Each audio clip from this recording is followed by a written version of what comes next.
நாளைக்கான வீடியோக்கான ஒரு ப்ரோமோ தாங்க வந்திருக்கு. ப்ரோமோ வந்து சூப்பராக இருந்துச்சு அப்படின்னு தாங்க சொல்லணும். கல்யாணத்தில் வந்து ஆல்ரெடி வந்து இப்போயே வந்து பல பிரச்சனை வர ஆரம்பிச்சிருச்சு அப்படின்னு தாங்க சொல்லணும். அதெல்லாம் பார்க்குறவங்க சேனலை மட்டும் மறக்காமல் லைக் அண்ட் சப்ஸ்கிரைப் மட்டும் பண்ணிடுங்க. ஃபஸ்ட்டு எடுத்தோடனே ஜீவாவையும் மாயாவும் தான் காட்டிக்கிட்டு இருக்காங்க. அவங்க வந்து ஹனிமூனுக்காக போயிருந்தாங்கல்ல, அங்கே ஹனிமூனில் பார்த்தா அவங்க சண்டை போட்டுக்கிட்டு இருக்கிற மாதிரி தான் காட்டிக்கிட்டு இருக்காங்க. ஜீவா வந்து உம்முனே வந்து மூஞ்சி தூக்கி வச்சுட்டு உட்காந்துருக்காரு. அந்த நேரத்தில் வந்து மாயா வந்து பக்கத்தில் வராங்க. ஜீவா வா, நம்ம வந்து ஹனிமூனுக்கு வந்திருக்கோம், என்ஜாய் பண்ணாமல் இப்படி அமைதியாகவே இருந்தால் என்ன அர்த்தம் அப்படிங்கிற மாதிரி சொல்லிக்கிட்டு இருக்காங்க. என்னத்தை என்ஜாய் பண்ண சொல்கிற, நீ என்கிட்ட கேட்டால் இதை வந்து புக் பண்ண, அங்கே என்னடானா எங்கள் அக்காவுக்கு வந்து கல்யாணம் நடந்துக்கிட்டு இருக்கு, நான் எவ்வளோ ஆசையாக இருந்தேன் தெரியுமா, எங்கள் அக்காவோட கல்யாணத்தில் நானும் இருக்கணும்னு சொல்லிட்டு எவ்வளோ ஆர்வமாக இருந்தேன். அது மட்டும் இல்லாமல் எங்கள் அக்காவும் ரொம்ப ஆசைப்பட்டுக்கிட்டு இருந்தா என் கல்யாணத்துக்கு நீங்கள்லாம் இருக்கணும் அப்படின்னு சொல்லிட்டு, கடைசியில் பார்த்தா என்னை நீ பிரித்து கூட்டு வந்திருக்க அப்படிங்கிற மாதிரி சொல்லிகிட்டு இருக்காங்க.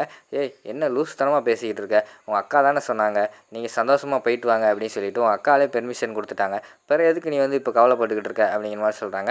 எங்கள் அக்கா ஒன்றும் விருப்பப்பட்டு சொல்லலை, நீ ஆசைப்பட்டேன்னு சொல்லிட்டு வேறு வழி இல்லாமல் தான் சொன்னாங்க சரியா அப்படிங்கிற மாதிரி வந்து அந்த இடத்துல வந்து ஜீவா வந்து சண்டை போட்டுக்கிட்டு இருக்காங்க.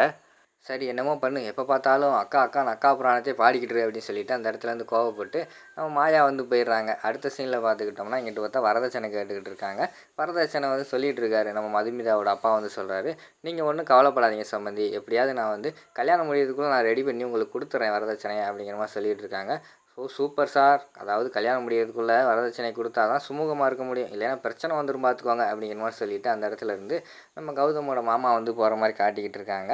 அடுத்த சீனில் வந்து நம்ம ரேணுகா இருக்காங்களே, ரேணுகா வந்து ஆரத்தியெல்லாம் எடுத்துகிட்டு வராங்க. அதாவது நம்ம கௌதமையும் மதுமிதாவையும் அந்த மண்டபத்துக்குள்ளே கூட்டு போகிறதுக்கு முன்னாடி ஆரத்தி எடுத்து உள்ளே கூட்டு போவோம் அப்படின்னு சொல்லிட்டு இங்கிட்டு ஒரு பக்கம் பார்த்தா ஆரத்தியெல்லாம் கரைச்சி கொண்டு வர மாதிரி காட்டிக்கிட்டு இருக்காங்க.